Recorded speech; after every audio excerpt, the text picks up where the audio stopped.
আচ্ছা ভাই, আপনি কখনো কি নিজেকে নদীর স্রোতের মতো অসহায় মনে করতেন? কখনো কি এমনটা হয়েছে আপনার মধ্যে কোনো বিশেষ প্রতিভা নেই আর তাই আপনি অন্যদের চেয়ে পিছিয়ে আছেন? ভাই, আমরা সারাটা জীবন একটা অলৌকিক প্রতিভার জন্যে অপেক্ষা করি, কিন্তু সেই দিনটা হয়তো জীবনে কখনোই আসে না। তবে আজ আমি আপনাকে মাত্র 12 বছর বয়সী এমন এক কিশোরের গল্প শোনাবো যে আপনার এই নিচু মনের চিন্তাভাবনা একদম বদলে দেবে। তাই ভিডিওটি শেষ পর্যন্ত দেখুন, কারণ এই গল্পের ভেতরে লুকিয়ে আছে আপনার সফল জীবনের 3টি গোপন অধ্যায়। চলেন শুরু করা যাক। ছেলেটার নাম ছিল শান্ত, কিন্তু চঞ্চল। ওর পৃথিবীটা ছিল ফুটবলকে নিয়ে। কিন্তু এক বিকেলে স্কুল থেকে ফিরে সে সোফায় চুপচাপ বসেছিল। ওর মুখে ছিল গভীর হতাশার ছাপ। গণিত পরীক্ষায় কম নম্বর পাওয়া ওকে বুঝিয়ে দিচ্ছিল যে ও হয়তো মেধাবী নয়। ওর বাবা, যিনি শান্তর প্রতিটি আবেগ বুঝতে পারতেন, তিনি বাগান থেকে ফিরে এসে ওর পাশে বসলেন। মায়াভরা মন নিয়ে আদুরে গলায় বললেন, কি হয়েছে বাবা? শান্ত, মনটা খারাপ কেন? তখন ও নিচু গলায় বলল, বাবা, আমি হয়তো পড়াশোনায় ভালো না, আমার মধ্যে কোনো প্রতিভা নেই। এই কথা শুনে ওর বাবা একটু হাসলেন, তারপর এক গ্লাস পানি দিলেন ওকে।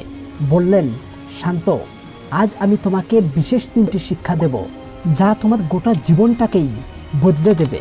পরের দিন সকালে ওর বাবা ওকে প্রথম চ্যালেঞ্জটা দিলেন।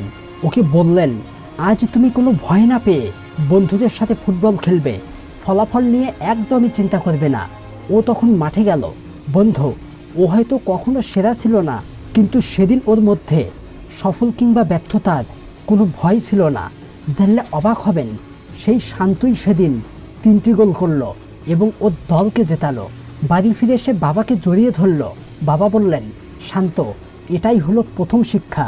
যখন তুমি ভয়কে জয় করতে শিখবে এবং কোনো কাজে নামবে, তখন তোমার ভেতরের সুপ্ত ক্ষমতাগুলো বেরিয়ে আসে।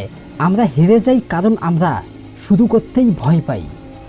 এরপর বাবা ওকে দ্বিতীয় চ্যালেঞ্জটা দিলেন, আগামীকাল যখন তুমি স্কুলে যাবে, তুমি শুধু এটা দেখবে যে তোমার অন্যান্য সহপাঠীরা কতবার ভুল করছে।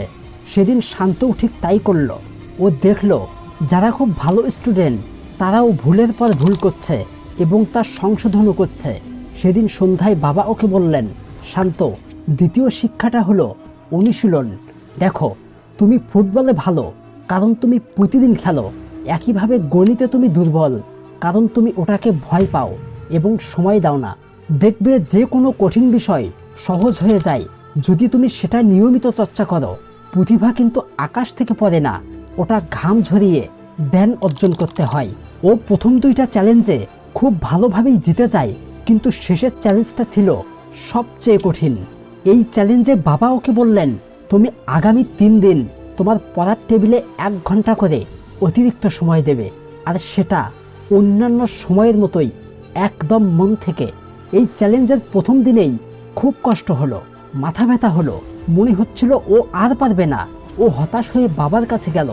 বাবা তখন ওর মাথায় হাত বুলিয়ে বললেন, এই যে কষ্টটা পাচ্ছ, এটাই হচ্ছে তোমার 3য় শিক্ষা। যখন কোনো নতুন বা কঠিন কিছু শিখতে চাইবে, তখন শুরুতে সময়টা হবে যন্ত্রণাদায়ক, কিন্তু যখন তুমি সেই যন্ত্রণার পাহাড় টপকে যাবে, তখন সব কিছুই তোমার কাছে পানির মতো সহজ মনে হবে। দেখো, যখন তুমি ফুটবল খেলতে শিখেছিলে, তখন তো পড়ে গিয়ে ব্যথা পেয়েছিলে, তাই না? আজ দেখো ফুটবল তোমার কাছে কতটা সহজ, কারণ তুমি ওই ব্যথাটা মেনে নিয়েছিলে। দেখেন ভাই, শান্তর জীবনী থেকে এই গল্পটা আসলে আমাদের সবার গল্প। আমরা প্রায়ই ভাবি কোনো ম্যাজিক এসে আমাদের জীবন বদলে দেবে, কিন্তু সত্যিটা কি জানেন? পরিশ্রম এবং অদম্য ইচ্ছাশক্তিই হলো আসল প্রতিভা। বন্ধু, সফলতার মঞ্চে সবসময় 3টি কথা মনে রাখবেন।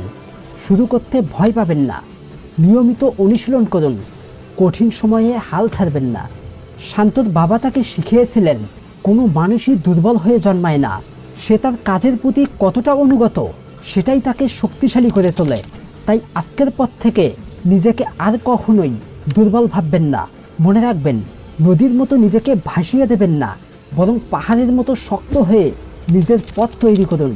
ভিডিওটা ভালো লাগলে একটা লাইক চাই এবং কমেন্টে জানান আপনি আপনার জীবনের কোন বিষয়টিকে জয় করতে চান। আল্লাহ হাফেজ।